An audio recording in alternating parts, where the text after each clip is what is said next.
Pernah kebayang nggak sih sebuah teks yang usianya ribuan tahun ternyata bisa jadi semacam cetak biru untuk membangun peradaban? Nah, kali ini kita akan coba membedah surat Ali Imran dan kita akan lihat gimana surat ini meletakkan 3 pilar super penting untuk membangun umat yang tangguh, cerdas, dan juga berkarakter. Oke, kita mulai dari yang paling dasar dulu ya. Ali Imran, yang artinya keluarga Imran, ini adalah surat Madaniyah. Maksudnya apa? Artinya surat ini turun pas komunitas muslim di Madinah itu lagi sibuk-sibuknya membangun masyarakat. Jadi ini tuh bukan sekedar teks teologis yang ngawang-ngawang, tapi lebih kayak buku panduan yang praktis dan strategis banget yang turun di tengah tantangan yang nyata.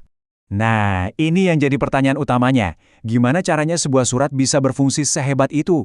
Jawabannya ternyata ada di dalam struktur surat ini sendiri yang luar biasa. Surat ini nggak cuma ngasih perintah, tapi benar-benar ngebangun manusia, mulai dari fondasi keyakinannya sampai ke puncak karakternya. Ini dia peta perjalanan kita. Pertama, kita kenalan dulu sama gambaran besar surat ini. Terus kita gali satu persatu 3 pilarnya, fondasi keyakinan, lalu ujian di medan sejarah, dan terakhir pembentukan karakter yang unggul. Di akhir, kita bakal simpulkan semuanya. Oke, bagian pertama. Kita kenali dulu nih panggung besar dari surat Ali Imran. Kalau kita paham tema utamanya, nanti bakal lebih gampang buat ngerti pesan-pesan yang lebih dalam di dalamnya. Dan yang bikin surat ini keren banget itu cakupannya, luas banget.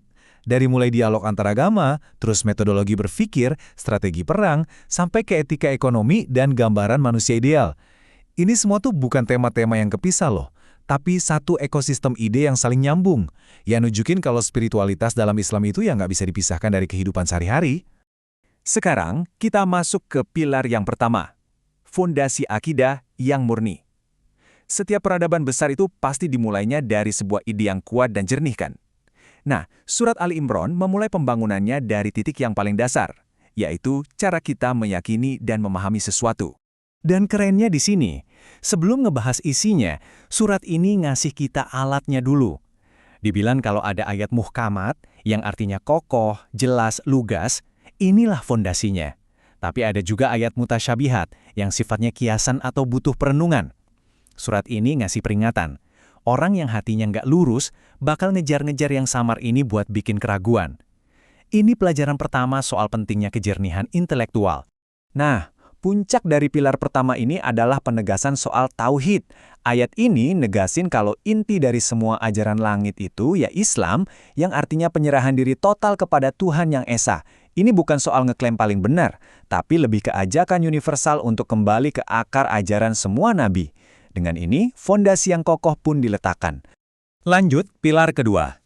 Punya keyakinan yang kokoh itu penting, tapi apa artinya kalau belum teruji? Nah, surat Ali Imran ngajak kita keluar dari ruang teori dan masuk ke dapurnya sejarah, di mana sebuah komunitas itu ditempa lewat kemenangan yang membanggakan dan juga kekalahan yang menyakitkan.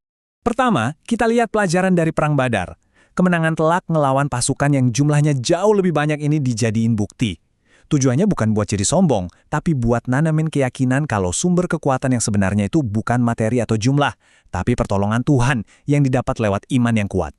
Tapi yang lebih dahsyat lagi justru ini, evaluasi yang super jujur soal kekalahan di Perang Uhud. Al-Quran tuh nggak nutup-nutupin, malah dibongkar secara terbuka. Ada ketidaktaatan, ada godaan duniawi, sampai hilangnya disiplin. Ini pelajaran tentang kedewasaan, kemampuan buat introspeksi, ngakuin kesalahan, dan belajar dari kegagalan. Inilah yang bikin sebuah komunitas jadi matang. Oke, fondasi udah kuat, ujian udah dilewati. Terus, hasilnya apa? Lahirlah manusia-manusia seperti apa dari proses ini? Di pilar ketiga inilah fokusnya, yaitu ke pembangunan karakter personal yang unggul. Dan coba deh perhatiin, ciri-ciri orang bertakwa di sini tuh praktis banget, bisa diukur. Bukan cuma soal ritual, tapi aksi nyata. Berbagi di waktu senang dan susah, bisa ngelola emosi, berjiwa besar buat memaafkan, dan sadar diri buat langsung tobat kalau salah. Bahkan, sampai keadilan ekonomi juga disentuh dengan larangan riba. Ini baru iman yang membumi. Nah, inilah puncak dari pembangunan karakter itu. Profil ulul albab, seorang intelektual spiritual. Sosok ideal ini nggak bisahin antara zikir dan pikir. Ingatannya ke Tuhan justru mendorong dia buat berpikir kritis tentang alam semesta. Mereka lihat keteraturan kosmos terus nyimpulin, wow, ini semua nggak mungkin diciptakan sia-sia.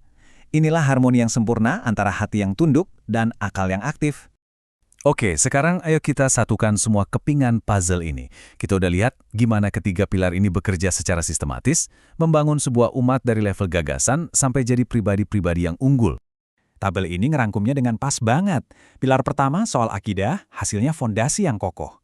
Pilar kedua soal ujian sejarah, hasilnya kedewasaan bersama.